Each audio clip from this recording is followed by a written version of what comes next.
దమ్మాయిగూడలో మంచినీటి ట్యాంకుకు శంకుస్థాపన చేశారు ఎంపీ మల్లారెడ్డి. దాదాపు 15 లక్షలతో ఏర్పాటు చేయనున్న ట్యాంకును ప్రజలు వినియోగించుకోవాలన్నారు. కాలనీ వాసులకు ఏ సమస్యలున్నా పరిష్కరిస్తామని హామీ ఇచ్చారు ఎంపీ. బోడుప్పల్లో ఆంధ్ర బ్యాంక్ ముందు ధర్నా చేశారు డ్వాక్రా గ్రూప్ మహిళలు. బ్యాంక్ మేనేజర్ అసభ్యంగా ప్రవర్తిస్తున్నారని, లోన్లు శాంక్షన్ అయినా ఇబ్బంది పెడుతున్నారని ఆరోపించారు. బ్యాంక్ మేనేజర్ను తొలగించాలని డిమాండ్ చేశారు మహిళలు. వనస్థలిపురంలోని సహారా ఎస్టేట్ సమీపంలో స్టేట్ బ్యాంక్ ఏటీఎంలో చోరీకి యత్నించారు గుర్తు తెలియని వ్యక్తులు. ఇనుప రాడ్ సాయంతో ఏటీఎంను ధ్వంసం చేసి డబ్బులు ఎత్తుకెళ్లేందుకు ప్రయత్నించారు. స్థానికులు గమనించడంతో దుండగులు పరారయ్యారు. మల్కాజిగిరి గోకుల్ నగర్ లో వృద్ధురాలు నుంచి 3 లక్షలు ఎత్తుకెళ్లారు దొంగలు. బ్యాంకు నుంచి డబ్బు డ్రా చేసుకుని వెళ్తుండగా బైక్ పై ఫాతిమాను ఫాలో అయిన దుండగులు బ్యాగ్ లాక్కెళ్లారు.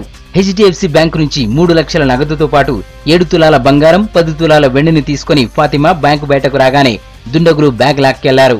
చోరీ విజువల్స్ బ్యాంకు పక్కన ఉన్న సీసీ కెమెరాలో రికార్డయ్యాయి. హైదరాబాద్ లో ఆర్టీఏ దాడులు కొనసాగుతున్నాయి. రంగారెడ్డి జిల్లా పెద్దాంబర్పేట దగ్గర తనిఖీలు నిర్వహించారు. నిబంధనలు పాటించని 5 బస్సులను సీజ్ చేశారు.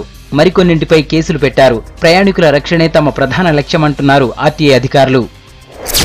జీడిమెట్లలో విజ్ఞాన్ సుధా టాలెంట్ స్కూల్లో బస్సు కింద పడి ఎల్కేజీ స్టూడెంట్ జస్వంత్ రెడ్డి చనిపోయాడు.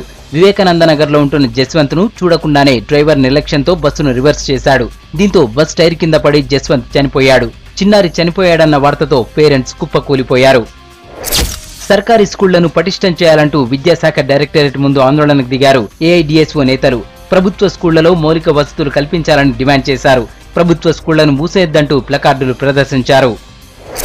ఫ్రెండ్షిప్ బౌల్ పేరుతో భారత్ దుబాయ్ జట్ల మధ్య మెగా మ్యాచ్ నిర్వహిస్తున్నట్లు ప్రకటించింది American football federation of India. June 18న గచ్చిబౌలి స్టేడియంలో ఈ మ్యాచ్ నిర్వహిస్తామన్నారు ఏఎఫ్ఎఫ్ఐ చైర్మన్ వెంకటేష్. భారత్ లో ఫస్ట్ టైం జరుగుతున్న ఈ మెగా ఈవెంట్ లో టాలీవుడ్ సెలబ్రిటీస్ తో పాటు పొలిటికల్ లీడర్స్ సందడి చేయనున్నారు.